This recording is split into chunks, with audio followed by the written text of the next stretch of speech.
Clearly I've got a list of questions which we can keep asking all day, but does anyone want to kick off any questions from the audience to our panel of RFID gurus here that's burning to their mind that they've not been able to ask?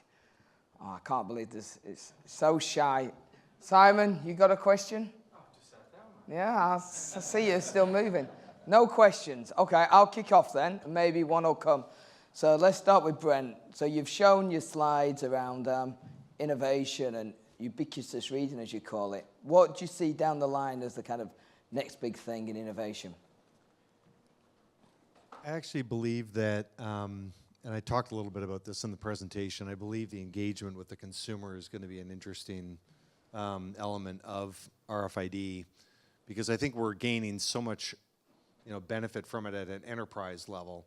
And for those who saw the announcement from Qualcomm back in November, their announcement of enabling near field in mobile phones that they will be working on and delivering. I think that's a pretty significant announcement that they made, and I believe that the linkage between the enterprise deployment of RFID and how we enable consumers associated with that is going to be a really interesting area of innovation.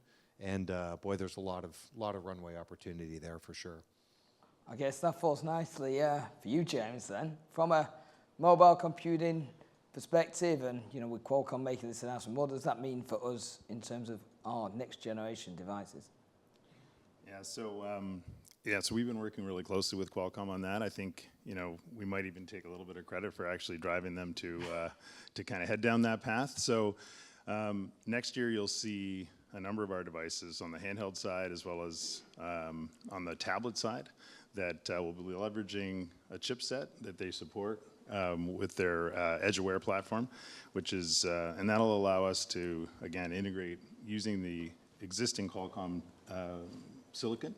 And we'll be integrating that also, though, with the RF front end that we use for 5G. So it'll be, you'll be very slickly integrated. So there are no bump outs. It'll just all kind of sit within the context and the frame of the product. So yeah, we're pretty excited about that. So that'll be like a TC53E that we have today, but now focused on one as well. Yeah, TC5s and TC7s for sure. Some SKUs in the TC2 as well. And then the next generation ET4.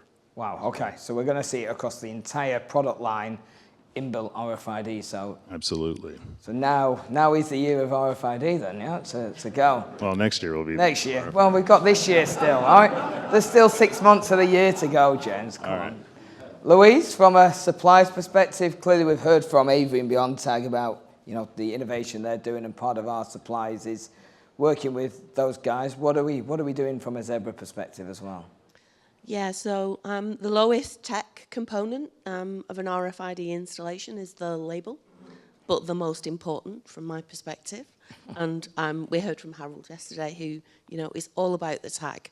I think from a tag perspective, we are most excited about the new Gen 2X and introducing the new M8 chips into our label range, and a new Zebra branded inlay with the M8 chip, which with all Gen 2X, we hope it's going to expand the markets, open up new opportunities for our partners, end users. So yeah, we're looking forward to expanding our supplies range and what we can do for all our end users. Yeah, and I think as we see different use cases with different requirements, we're seeing the flag tag, we're seeing the hard tag, we're seeing the swing tag. So I think, one of the things we're seeing is we're getting more and more different requirements come in, and, if we can help from a consultancy perspective, that's what we're doing along with our, partners from the suppliers businesses as well. Mm-hmm. Cool, okay.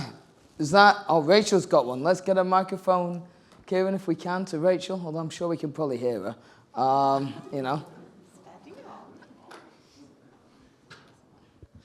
Yeah, I've got a question, and it's for James and it's for Louise. Brent, you might need to just support them here because it's a tough question. So everybody's talked about customer satisfaction. They've talked about people going into stores, finding what they want, being readily available, not being overstocked, not being understocked. So the question here is, from a product perspective, when am I, as a consumer, walking into an apparel retailer store, going to be able to press something on my mobile phone and say whether or not that store who's declared themselves RFID compliant have one in stock, and I'll be able to walk to the store, walk to the aisle and go and find it myself? When can I do that? I think that's probably one for Brent.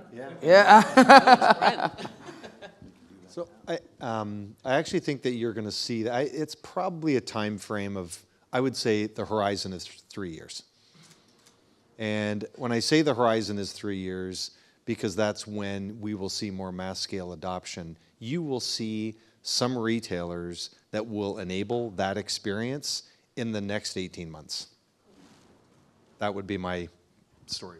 But you can go to Nike and do that today for sure. There's definitely retailers you can do that, where the app is integrated with their inventory, and they're using RFID to actually increase the user experience. So they can sense when you're at a specific shoe. If you pick up that shoe, they can send information to your phone. You can read about it. You can, it's quite an interesting experience. Multimodal, yeah. It's a multimodal experience. It's a satisfactory wanding experience. Any other questions for James, or Louise that I can answer? Anybody else with a question? We're going from Harold. Kevin.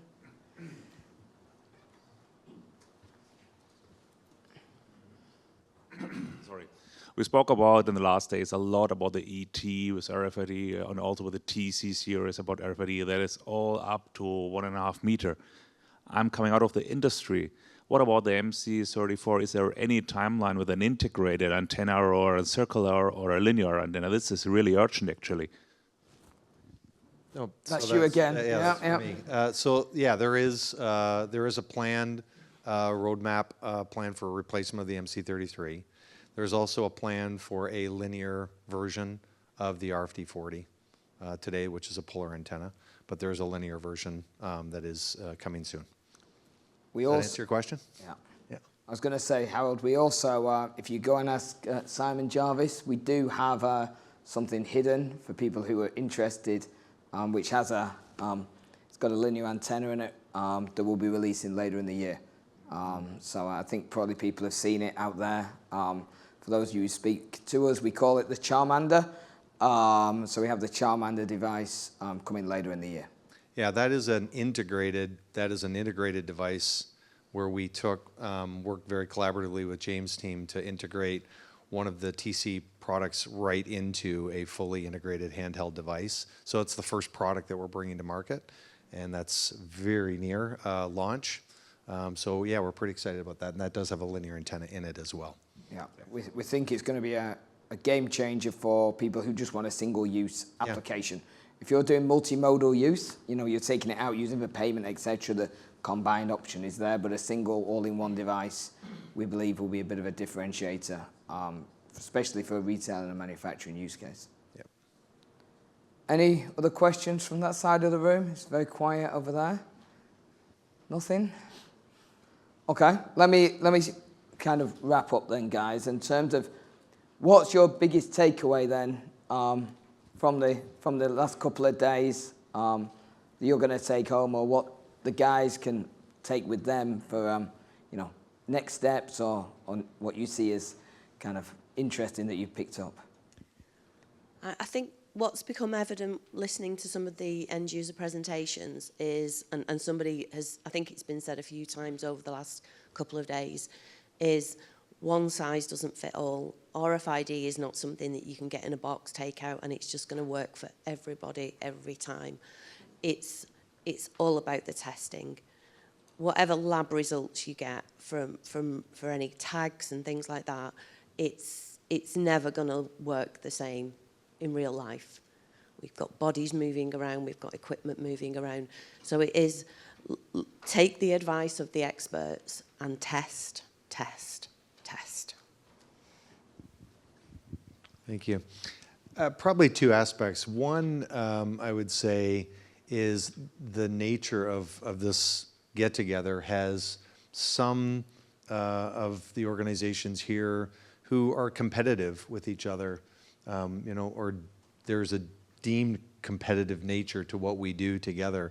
And I love the fact that we come together because we all have a vested interest in really growing this market. And that's really important, because if everybody stays isolated, then we move slow.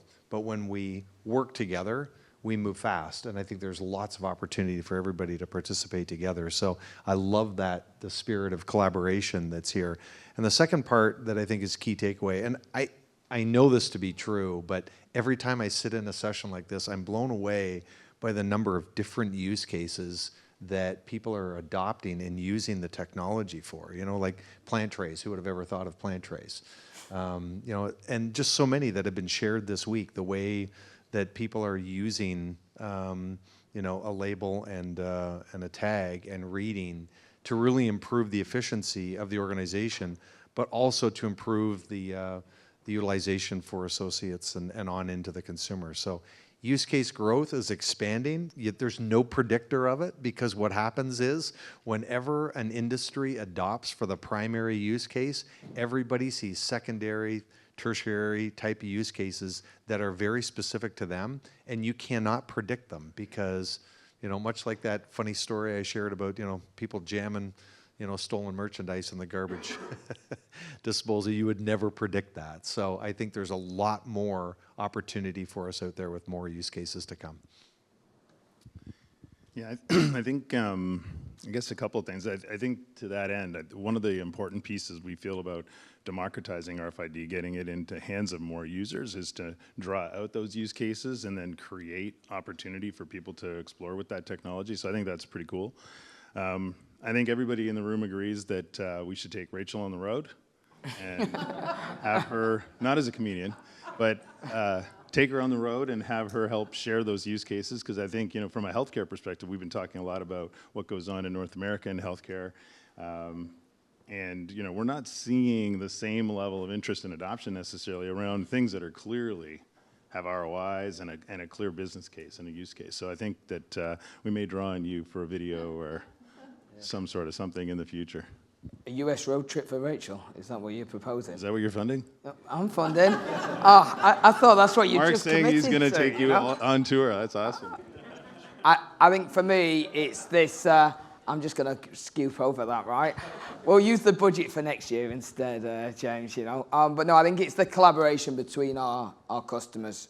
Just speaking to you guys, people have said to me it would have been really nice if we'd have had a one-on-one session and been able to speak to others, so we'll take that on board. But I think it's the openness and willingness for people to discuss, to engage, and learn from each other, because no one has all the answers, right? We joked earlier, Brent, right, that we have all the answers, but we don't, right? As we walk into different use cases and distribution centers or airports, we see things for the first time. So I think thank you for, the discussions between yourselves as well, because it's really helpful. So, okay. Great. Thank you, guys. We appreciate you joining on here. And we will now just do a quick wrap up. Thank you, guys. Thanks, Mark. Thanks, Mark.